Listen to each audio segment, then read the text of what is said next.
అగ్రరాజ్యం అమెరికా హెచ్చరించిన ఎర్ర సముద్రంలో హౌతీ ఉగ్రవాదులు దాడులు ఆపడం లేదు.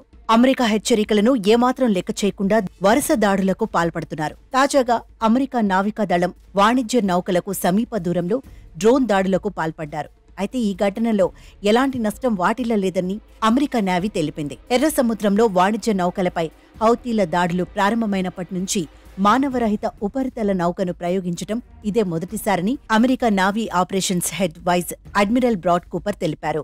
యుఎస్వీలు హౌతీల సముద్ర యుద్ధాల్లో కీలకమైన భాగమని క్షిపణి నిపుణుడు ఫాబియన్ హించ్ తెలిపారు. మరోవైపు హిందూ మహాసముద్రంలోని సోమాలియా తీరంలో లైబీరియా జెండాతో ఉన్న నౌక హైజాక్ అయింది. ఇందులో 15 మంది భారతీయ సిబ్బంది ఉన్నట్టు తెలిసిందే. హైజాక్ సమాచారాన్ని గురువారం సాయంత్రం యూకే మారిటైమ్ ఏజెన్సీకి నౌక సందేశం పంపింది. గుర్తు తెలియని సాయుధులు నౌకలోకి ప్రవేశించి హైజాక్ చేసినట్టు తెలుస్తోంది. సమాచారం తెలుసుకున్న భారత నావీ ఐఎన్ఎస్ చెన్నైని మోహరించడంతో పాటు ఎయిర్ క్రాఫ్ట్ ను కూడా రంగంలోకి దింపింది. నౌకలోని సిబ్బందితో కమ్యూనికేషన్ ఏర్పడిందని, వారంతా క్షేమంగా ఉన్నారని అధికారులు తెలిపారు. హౌతీ తిరుగుబాటుదారులు ఎర్ర సముద్రంలో వరుస పెట్టి నౌకలపై దాడులు చేస్తున్న వేళ హిందూ మహాసముద్రంలోనూ దుండగులు తెగపడుతున్నారు.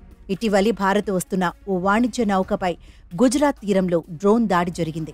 ఆ ఘటన నుంచి 20 మంది భారతీయులు సహా సిబ్బంది క్షేమంగా బయటపడ్డారు. గాజాలో ఇజ్రాయెల్ సైనిక ఆపరేషన్కు వ్యతిరేకంగా ఇరాన్ మద్దతు పుష్కలంగా ఉన్న హౌతీ రెబల్స్ నవంబర్ 19 నుంచి ఎర్ర సముద్రంలో ప్రయాణిస్తున్న వాణిజ్య నౌకలపై దాడి చేసి హైజాక్ చేస్తున్నారు. ఇది అంతర్జాతీయ రవాణాకు తీవ్ర ఆటంకం కలిగిస్తుండటంతో ఆర్థిక నష్టం వాటిల్లుతోంది. హౌతీలు విరుచుకుపడుతుండటంతో చాలా కంపెనీలు ఎర్ర సముద్రం గుండా రవాణాను నిలిపివేశాయి. బదులుగా ఆఫ్రికా చుట్టూ తిరిగి గమ్యాన్ని చేరుకుంటున్నాయి. దీనివల్ల ఆర్థిక భారం పడుతుందంటూ ఆవేదన వ్యక్తం చేస్తున్నాయి. కాగా హౌతీ తిరుగుబాటుదారులు ఇప్పటి వరకు 25 నౌకలపై దాడులు చేశారు.